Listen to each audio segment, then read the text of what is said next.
En vivo.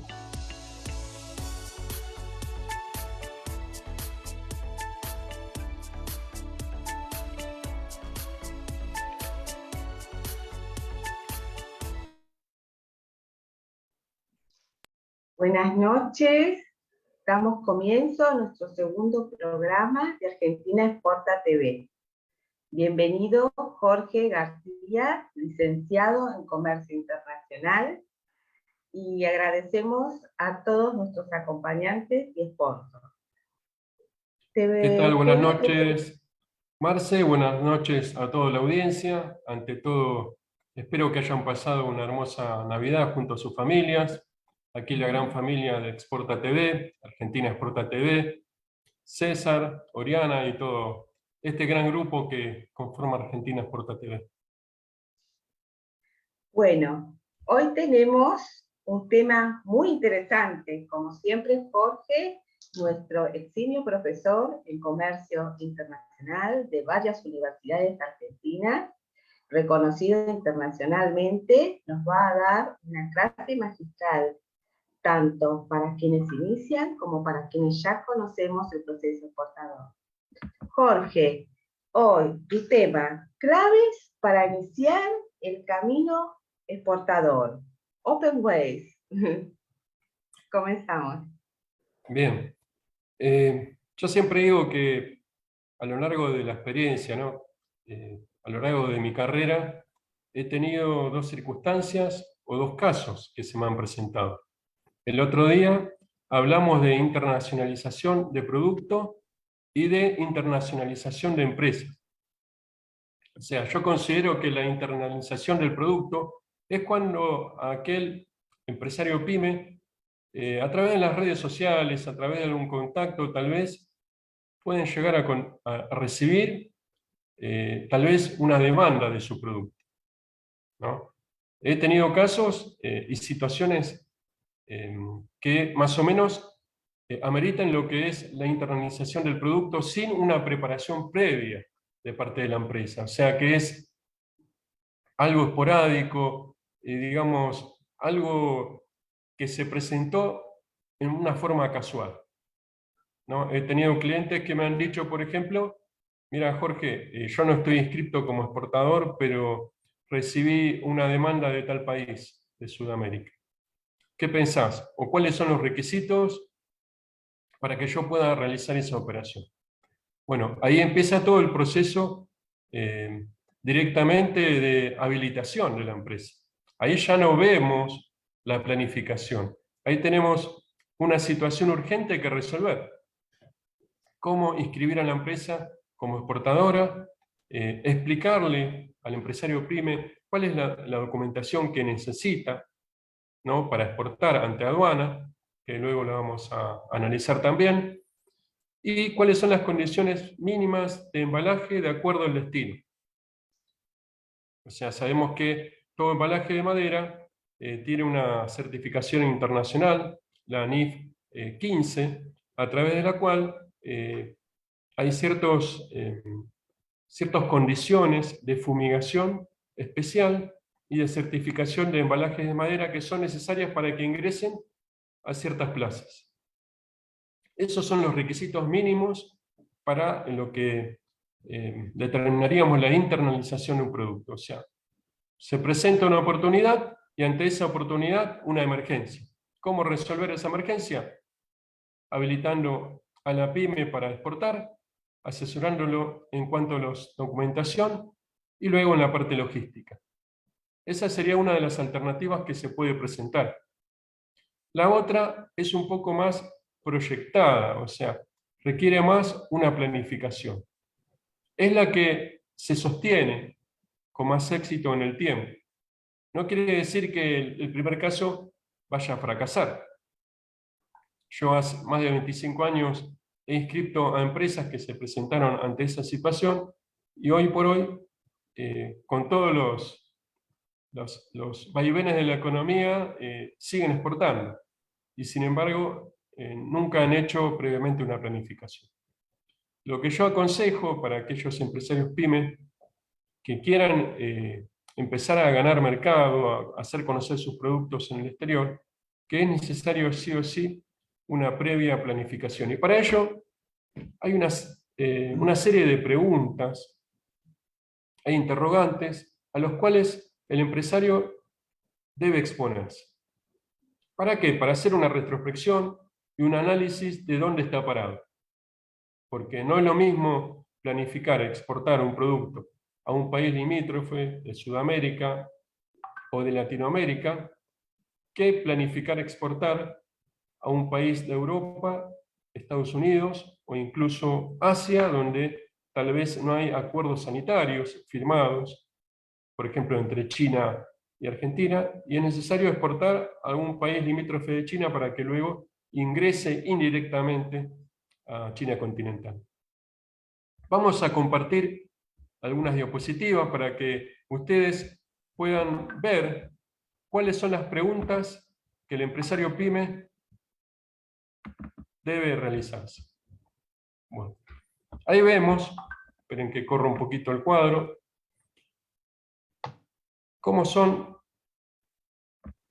las preguntas a las que se deben exponer. ¿Cómo preparar internamente una empresa para comenzar a exportar? Obviamente, las pymes argentinas tienen una estructura limitada, hablamos de la pyme tradicional, ¿no? No excede los 10 empleados, entre la parte administrativa y la parte de producción. Si hablamos de las pymes mayores, bueno, ya hablamos de 30 empleados, 40, ¿no? Según los empleados son los operarios que tengan en la parte de producción. La parte interna es bastante amplia, o sea, podemos hablar de la parte financiera, de la estructura edilicia, de la maquinaria disponible para producir, del personal encargado de la producción, que va a ser el mismo que se va a encargar de la producción, del packaging y demás, y varios otros elementos que hay que considerar si una empresa está habilitada para, o reúne los requisitos para exportar. Por ejemplo, si quiere exportar al mercado europeo, obviamente tiene que tener en condiciones las certificaciones de seguridad, de marca, de calidad, incluso debe estar habilitado para hacer ciertas certificaciones online o certificaciones digitales, ¿no? Que están muy común o son muy utilizados en el mercado europeo.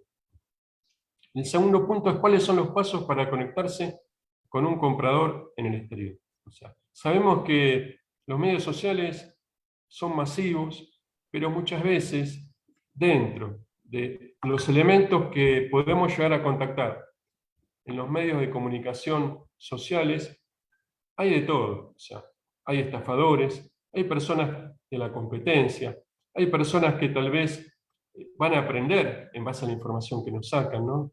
Entonces, hay otras vías de comunicación, ¿no? A través de publicaciones de revistas digitales en el exterior, a través de plataformas que difunden productos de otros países en Europa o en ciertos países latinoamericanos. Hay ciertos lugares donde yo puedo publicitar mis productos, ¿no? A través de agregadorías comerciales, también de embajadas y demás. ¿Cómo desarrollar estrategias sustentables en el tiempo? O sea, el éxito de mantenerme en el tiempo está muchas veces ligado directamente con la planificación. O sea, primero tengo que tener un aprendizaje dentro del mercado, una trayectoria dentro del mercado interno. ¿Para qué? Para conocer todo lo que es la parte de estructura de costos, la parte de packaging y embalaje, ¿no? Y todo lo que es el rotulado de la mercadería, el etiquetado, que es exigido en algunos países, ¿no? O sea, primero debo dominar la plaza interna, para que me sea más fácil adaptar mi producto y mi costo a la plaza externa. El punto 4 es cómo adaptar y presentar productos en otros mercados. Bueno, más o menos lo explicamos recién. El punto 5, cómo construir los precios de exportación y reducir los costos operativos. Muchas veces el desconocimiento en el área de comercio exterior hace que entren nuevos elementos que en otros países ya se utilizan, como la externalización de departamentos de comercio exterior, o outsourcing que se conocen, ¿no? Terciarizar tal vez no debe darnos tanto miedo. O sea, el no tener empleados capacitados, lo ideal sería tener empleados capacitados dentro de la empresa. Pero muchas veces el costo de obra social, el costo de sueldos, de cargas sociales y demás, hace que sea un costo importante. Hay muchas condiciones en lo que es tener una estructura o una oficina de comercio exterior manejada desde afuera de la empresa, puede ser una opción. ¿Cómo adaptar los productos a otros mercados? Bueno, ya lo dije, de acuerdo a las normas de calidad, estándares de etiquetado y demás, certificaciones sanitarias y demás, ¿no? Reducir costos operativos, bueno, obviamente tiene que ser una persona que conozca la parte de logística, tenga contactos con distintos operadores, tanto en el área marítima o acuática, en el área aérea, en el área terrestre. Hay que hacer un análisis de la mercadería en relación a la distancia que tiene que recorrer. Por ejemplo, yo sé que dentro de Sudamérica el costo más barato puede ser el transporte terrestre, pero hay ciertas mercaderías que no admiten el transporte terrestre. ¿Por qué? Porque tienen que sostenerse a la vibración de las rutas y del transporte terrestre. Por ejemplo, artículos de vidrio ya son complicados para utilizar esa vía, ¿se entiende? Entonces, no siempre el medio de transporte más económico es el más óptimo o adecuado para mi mercadería. Y eso requiere un análisis logístico en relación de costos-beneficios, ¿no? El punto 6, ¿cómo determinar el costo de exportación y cotizar correctamente la mercadería? A lo largo de mi trayectoria asesorando empresas, he visto que muchas empresas tienen el mismo precio del mercado interno, le recargan una mayor utilidad y ya cotizan. Y es un gran error, porque yo siempre les digo que es importante, es muy importante, conocer la estructura de costos. ¿Por qué?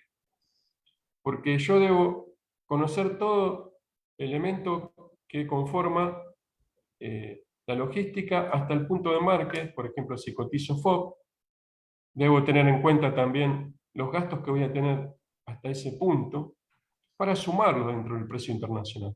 O sea, eso es importantísimo. ¿Con qué herramientas promocionales y financieras cuenta la empresa? Bueno, eso a medida que se vayan desarrollando, van a ir aumentando esas herramientas promocionales y financieras, ¿no? Tal vez le van a pasar el dato de un banco estatal que da tasas de interés más pequeñas en lo que son los créditos, para poder, créditos a la exportación hablo, ¿no? Y demás. ¿Para qué exportar? Es la otra pregunta que debería hacerse el empresario PYME. Y aquí tenemos algunas respuestas a esa inquietud. Aprovechar las oportunidades de mercados ampliados, desarrollar alianzas estratégicas, aprovechar la capacidad productiva de la empresa, asegurar la supervivencia de la empresa. Sabemos que toda economía latinoamericana sufre grandes sacudones inflacionarios. A veces, tal vez, el mercado interno se retrae al consumo. Y bueno, tal vez colocar en el exterior mi producto puede apalear un poquito la situación de la empresa, ¿no? Reducir la hiperdependencia local y aumentar la competitividad. Esos son algunos de los aspectos.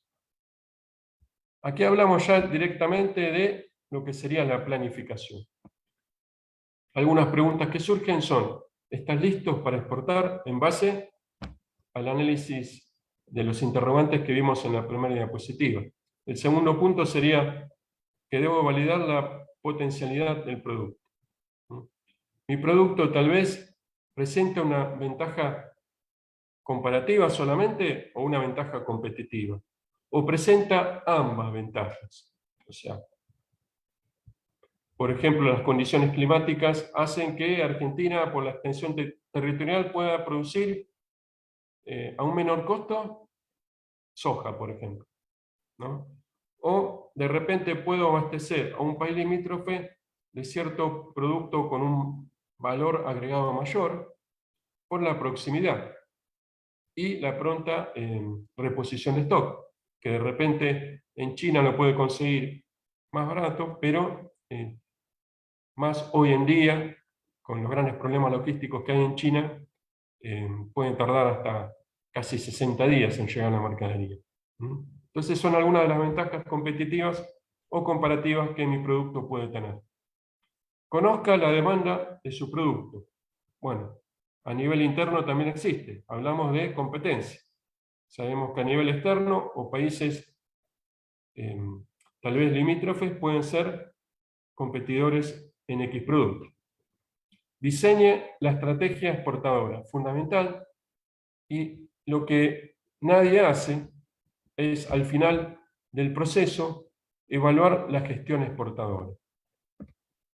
O sea, actuamos mecánicamente y nunca nos tomamos un tiempo para decir. Hacemos una matriz de camino crítico y vemos dónde tardé más tiempo. En qué etapa de la distribución logística tuve mayor pérdida de tiempo y tal vez con otra matriz mayor estructura de costos. Por lo cual, de esa evaluación puedo mejorar mi tiempo, mi transit time, que se llama, y también mi costo logístico. Bueno, pasamos a la próxima. Al primer paso. En este primer paso que vimos en la matriz anterior, el empresario debe revisar si su empresa se encuentra lista para exportar teniendo en cuenta las condiciones financieras, administrativas y de conocimiento para iniciar el proceso de internalización ya de la empresa, hablamos aquí. No era el primer caso que expusimos, ¿no?, del producto. El primer punto es identificar el producto a comercializar. Yo puedo producir diversos productos, pero siempre sé que hay un caballito de batalla, como le decimos.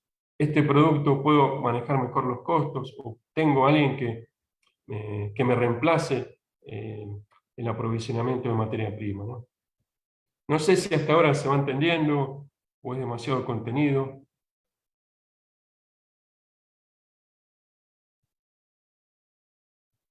O Marcela, ¿querés preguntar algo? Perfecto, perfecto.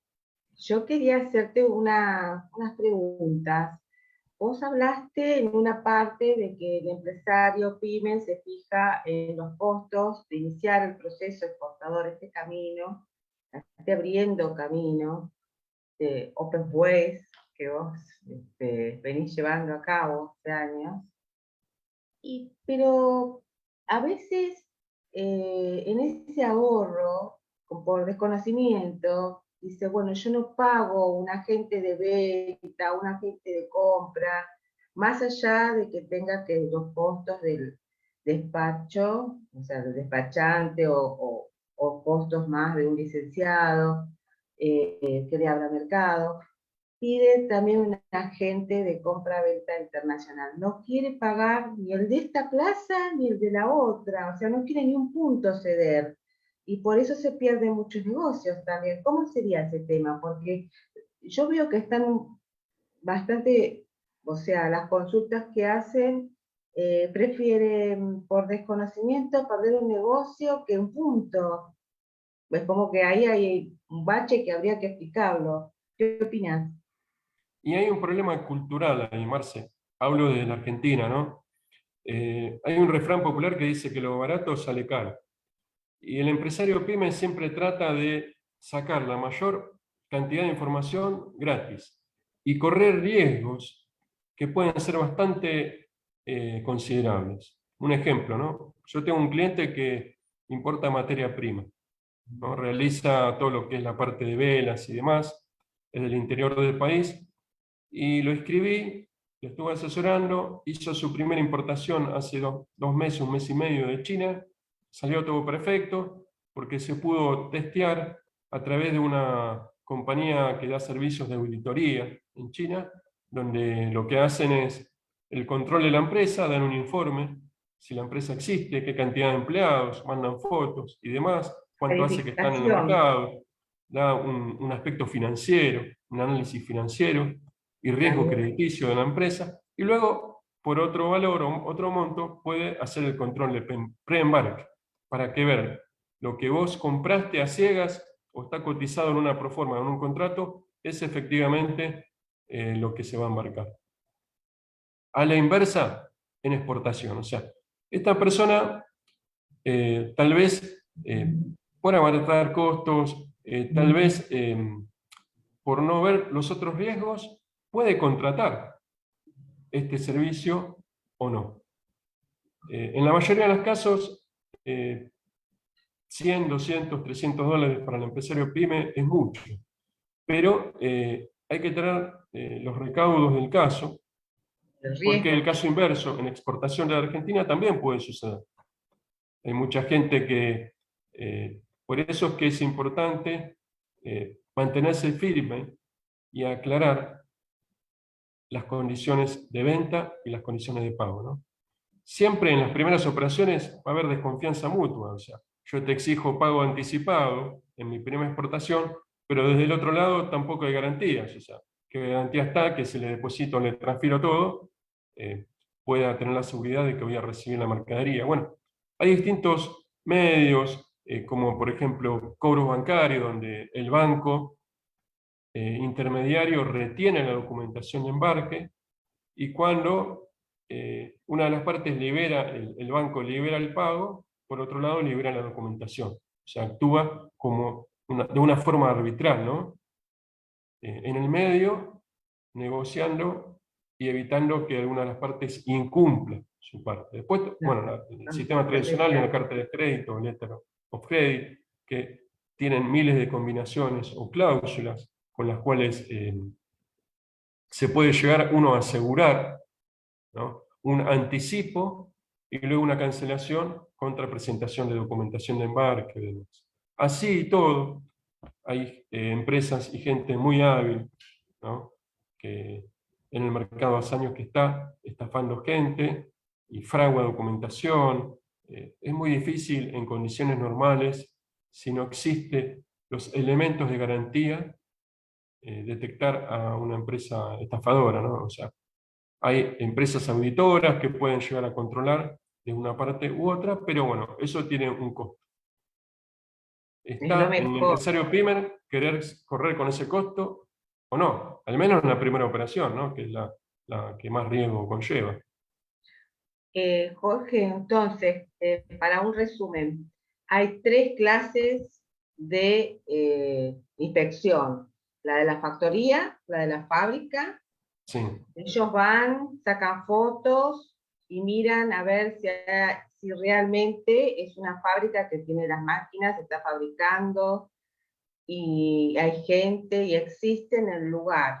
Mandan auditores, porque también puede ser que sea un local y que no sea una fábrica de esos, sean revendedores. Entonces mandan, por sí, ejemplo, en China es muy común mandar una auditoría a la fábrica.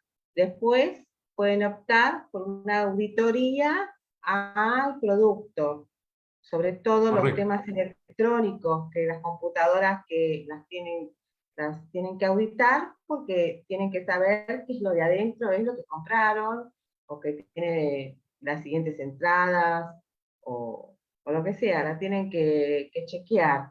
Y después está la auditoría financiera, pero bueno, depende del producto, qué clase de auditoría se puede llegar a recomendar. ¿Es Claro, así? el tema es que hay que tener en cuenta, especialmente, o sea, el que se inicia, el empresario que se inicia importando generalmente insumos para fabricar y luego exportar, es que muchas mercaderías pueden llevar aquí en Argentina ciertas certificaciones, como vos mencionaste una de ellas, seguridad eléctrica, certificación de juguetes, de luminaria, por ejemplo, de la parte de repuestos automotrices o de motos, ¿no? ¿Y qué pasa?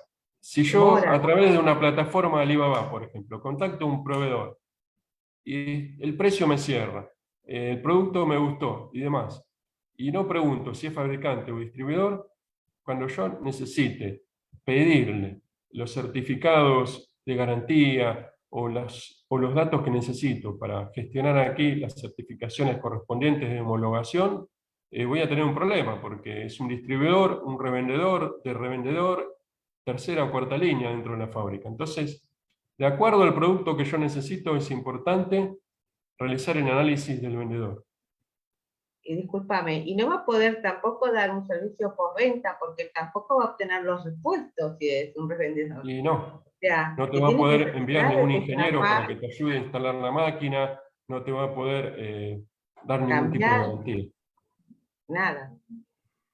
Exactamente. Y acá tener un servicio técnico de acorde al producto también. ¿Es Correcto. Hay así? muchas empresas que dentro del precio negociado, o sea, en el contrato, puede estar dentro del valor pactado de la mercadería o puede estar como un ítem aparte, ¿no? Lo que es enviar un servicio de montaje o de instalación. Mandan un ingeniero, va a estar tantos días, se acuerda entre las partes quién va a correr con los gastos y demás, o se dividen en mitades, ¿no? Eso se acuerda todo en la parte contractual. Pero es Los fundamental manuales, para el montaje y el funcionamiento de una maquinaria, por ejemplo, de un bien de capital, ¿no? tal cual. Bueno, te quería hacer otra consulta. En lo que es la inscripción, ¿es muy caro actualmente en Argentina inscribirse como exportador? ¿Podés inscribirte como exportador o como importador? ¿Qué es lo que te inscribís? Porque antes no se podía inscribir por un lado como exportador y por otro lado como importador. Actualmente, ¿qué es lo que sucede en Argentina? Mirá, hay un miedo de parte de, no miedo, sino desconocimiento, ¿no? De parte del empresario pyme argentino que eso le va a generar un extra costo, o sea, un costo más financiero ante la FIP. Eh, Aquí es como el mercado interno, si vos vendés, pagás, si no vendés, no pagás. Y la inscripción ante AFIP te sirve tanto para importar como para exportar. La única diferencia a nivel documental es que para exportar el contador te va a tener que habilitar un punto de venta diferente al del mercado interno, ¿se entiende? Por ejemplo, el empresario emite factura A y tiene el punto de venta 0, el prefijo en la factura 0001. Punto de venta para factura B 0002.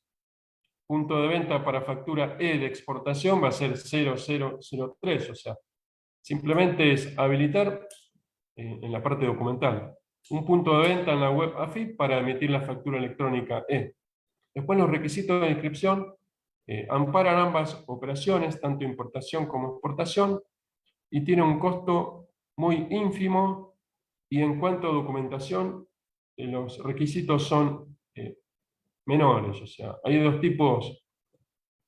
La resolución 2570 del año 90-91 digitalizó todo lo que es la inscripción. O sea, antes, obviamente, había que llenar miles de formularios que se llamaban los famosos formularios OEM, planillas, certificaciones de estatutos sociales por escribano, antecedentes en tribunales, miles de trámites. Y siempre había algo que faltaba y que hacía que se demore el trámite. Hoy por hoy se realiza todo, más con la pandemia, online. Solo hay que hacer dos trámites, se dividen en dos tipos de trámites, generales y trámites especiales. Los trámites generales son aquellos que se realizan simplemente a través de las habilitaciones en la página de AFIP, ¿no?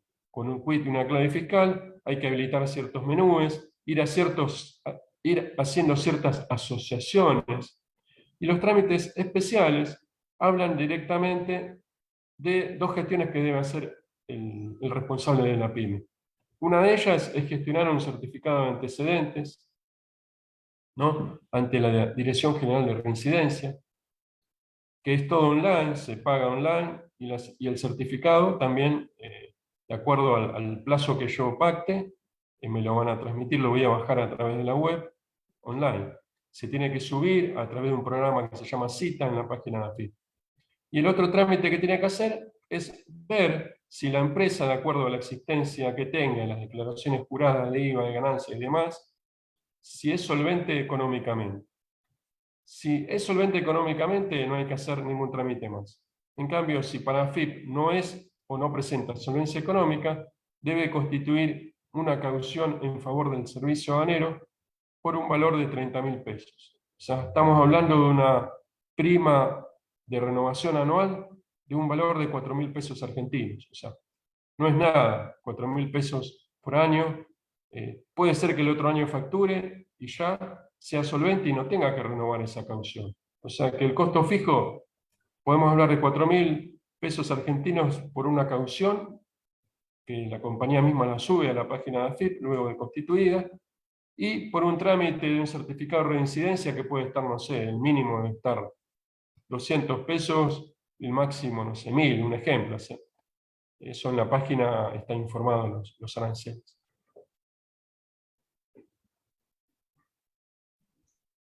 En 15 días, si reúne todos los requisitos, en 15 días o menos está habilitada la empresa. Están Para importar o habilitados exportar. rápidamente.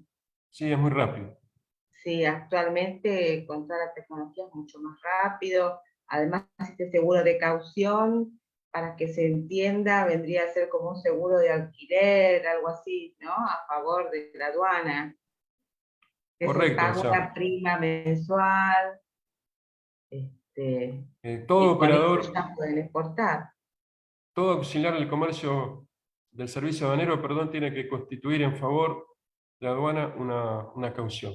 Los despachantes, los agentes de transporte, los importadores, exportadores, los operadores de terminales o depósitos fiscales, ¿no?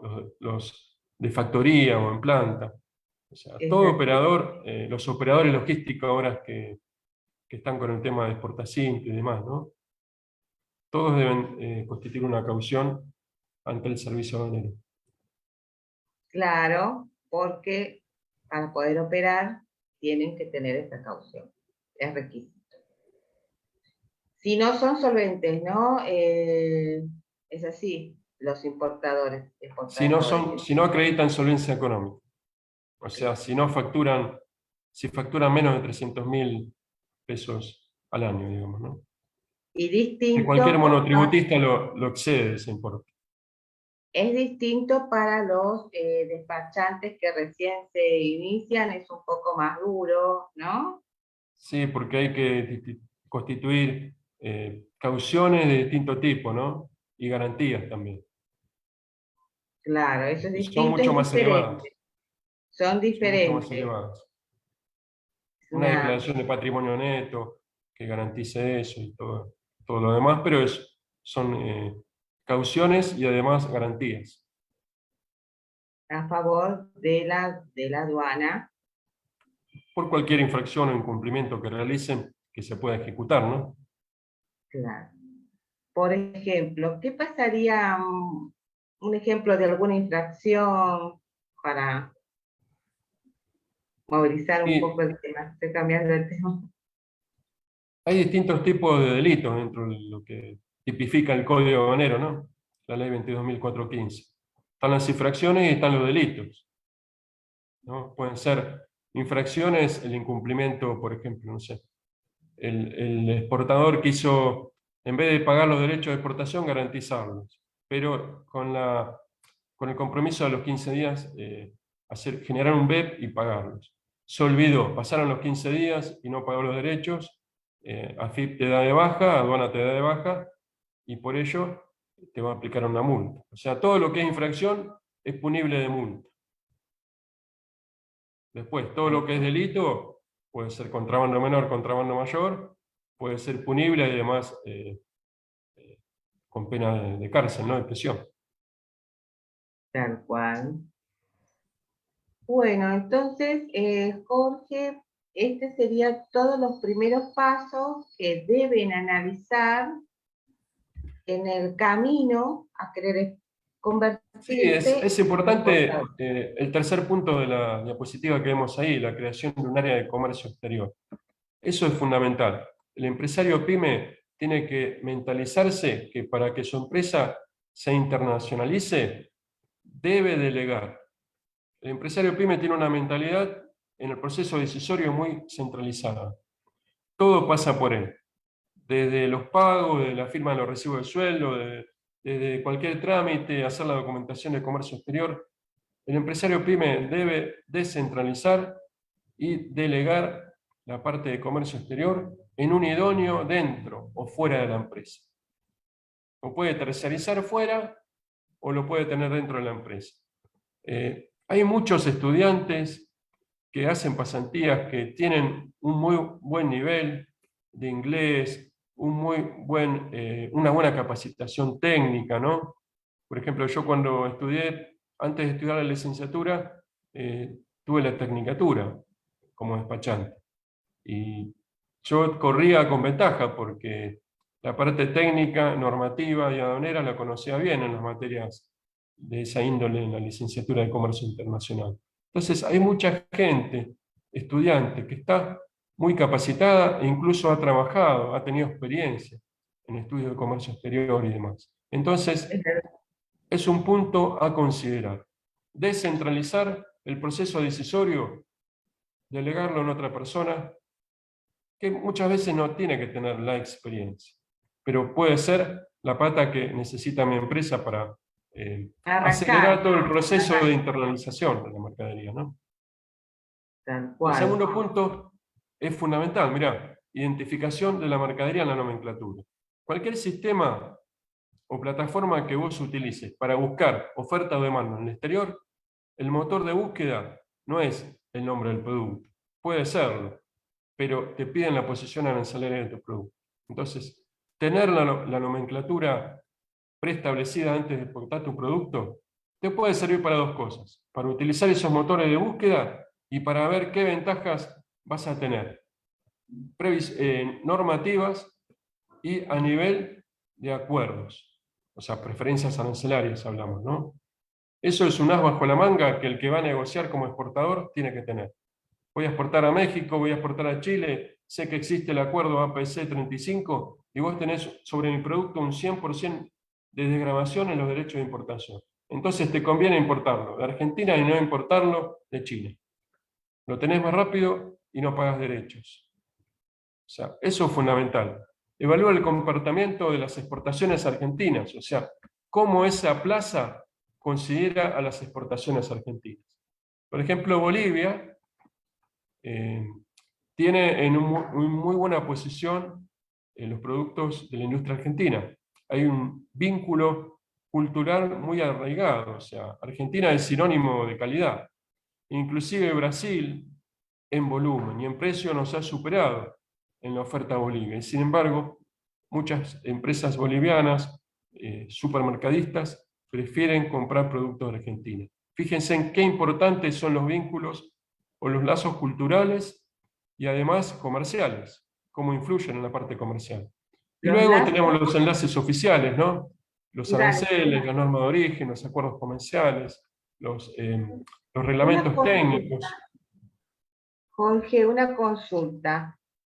Los lazos culturales, vos estás viendo ahora con el tema de la pandemia, está surgiendo todos estos lazos latinoamericanos. Es decir, Sí. los países latinoamericanos están tendiendo a hacer un negocios entre ellos. ¿Qué surge? ¿Por qué es esto? ¿A qué lo atribuís? Mira, son movimientos. Fíjate que eso no surge en un país. Fíjate que surge en un bloque, por ejemplo, el movimiento de las mujeres respecto al comercio exterior. Están surgiendo muchísimos grupos en las redes, vos lo sabés bien porque fuiste creadora de muchos de ellos, pionera en ese sentido, pero si te fijas en Europa también hay grupos y redes de mujeres importadoras, exportadoras, o empresarias pymes mujeres en Estados Unidos. En China, en Oriente no tanto, pero en todo lo que es Europa son movimientos que surgen. Los lazos latinoamericanos a través de los acuerdos de complementación económica que han surgido bajo el marco de la LADI ya desde muchos años y por desconocimiento en los informadores o los licenciados en comercio internacional, muchas veces no se promueven o se promocionan como se deben. Pero hay muchísimos acuerdos firmados entre países latinoamericanos de preferencias porcentuales. ¿Qué es la preferencia porcentual? Es un descuento o un porcentaje sobre los derechos de importación que pagaría ese país, ¿no? Puede tener una reducción de un 90% hasta un 100%, de un 50% a un 100%. Y eso es una herramienta muy importante que deben promocionar en las redes los países latinoamericanos. Fuera de lo que es el marco de la LADI, también tenemos los acuerdos dentro de la cláusula de la ONU del país, de la nación más favorecida, el país más favorecido, ¿no? Donde fuera del acuerdo de la LADI, un país en vía de desarrollo puede obtener descuentos dentro de los derechos de importación por comprarle a un país en vía de desarrollo. Por ejemplo, Estados Unidos, Japón, Italia, por comprar a Argentina, tiene una rebaja impositiva dentro de lo que pagarían o deberían pagar como derechos o tributos de importación. Son cosas que debemos empezar a promocionar. Muchas veces sabemos que en los acuerdos hay productos que se negocian y otros productos que no. Sería interesante que el ANADIE pueda contemplar dentro de esta pandemia un universo mayor de productos negociados sin que perjudiquen, obviamente, la industria de cada país, ¿no? Yo pienso que se puede lograr. El tercer punto es qué puede generar expectativa la demanda de mi producto, ¿no? Encuentra las oportunidades de negocio y su caracterización. Y luego, el otro punto son las estructuras dentro de la cadena logística de exportación. Voy avanzando un poquito rápido porque nos hemos atrasado un poquito y es importante terminar con esta secuencia. El cuarto paso, ahí el empresario debe establecer los objetivos que están demarcados en todos los pasos anteriores, ¿no? Si requiero aliados en el mercado nacional o internacional. Es muy importante tener siempre un proveedor extra de insumos, porque me llegan a aumentar en demasía ese proveedor, o se cae ese proveedor, yo no puedo dejar de cumplir los compromisos asumidos con el exterior. Debo tener un aliado que tal vez en la asociatividad muchas veces se entiende que deben ser pares del mismo rubro, ¿no? La asociatividad puede ser entre empresas de logística, empresas de packaging, empresas de embalaje, y empresas de productos sucedáceos al mío, ¿no? Todo lo que son las alianzas estratégicas, ¿no? Conocer el portfolio de servicios de promoción a las exportaciones y debo establecer una estrategia de precios. Establecer claramente las variables a considerar. Hay una idea de que el producto a exportar evidentemente no debe contener todo el IVA que se paga en los insumos que adquieren en plaza un mercado interno. Para eso, el exportador debe conocer otra herramienta que es la devolución de IVA a las exportaciones, que lo puede gestionar su contador ante la delegación de AFIP, ¿no? El IVA no debe formar parte del precio de exportación. Y otro elemento que no debe formar parte del precio de exportación son los elementos que de repente exceden el punto donde yo negocié el Incoterms. Por ejemplo, si cotizo FOB Buenos Aires, yo sé que el precio va a contener todos los gastos hasta la puesta sobre el medio transportador y no le puedo cobrar los gastos en destino, ¿se entiende? Muchos otros elementos específicos o requerimientos especiales, cambio de packaging o un packaging especial para un año o una empresa, bueno, eso lleva un extra costo que ya sale de la estandarización del precio que había cotizado, ¿no? Y por último, ya podemos ir terminando, compare los costos reales de exportación. Eso es algo importante. Siempre está lo que se proyecta, o sea, nosotros los licenciados en Comercio Internacional siempre realizamos en un Excel lo que se llama una estructura de costos, que está basado en estadísticas que tal vez está bastante próximo al real. Puede tener un margen de un 5% para arriba o para abajo o menos.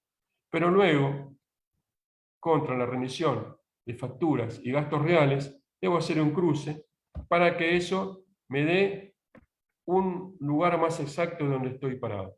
Y revise las mejoras que haya que haya tenido o que tengan que tener lugar, ¿no? Identifique dónde tiene el vacío y busque asesoría, dónde estoy fallando en la parte de logística, en la parte de licenciatura en comercio internacional, el despachante es muy lento, no sé, el que me entrega las cajas o el packaging también me cobra a dólar blue y yo el precio cuando lo liquido las divisas va a ser el dólar oficial, entonces voy a tratar de negociar que me rebaje un poco el tipo de cambio del dólar que me está cobrando en plaza por el insumo o el embalaje.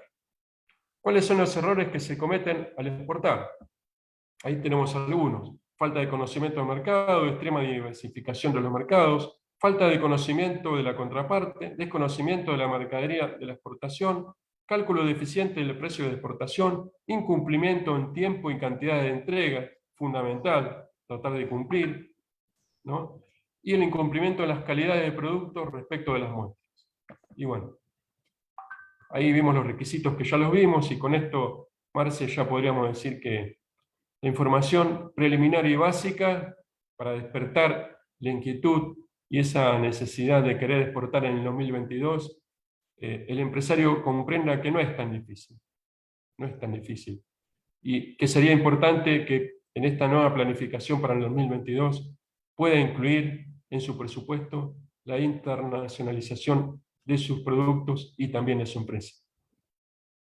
Bueno, Jorge, te quería decir muchísimas gracias por tu brillante exposición y nos despedimos con la frase de siempre: aprendemos juntos, Exportamos juntos, y juntos somos somos mejores. mejores.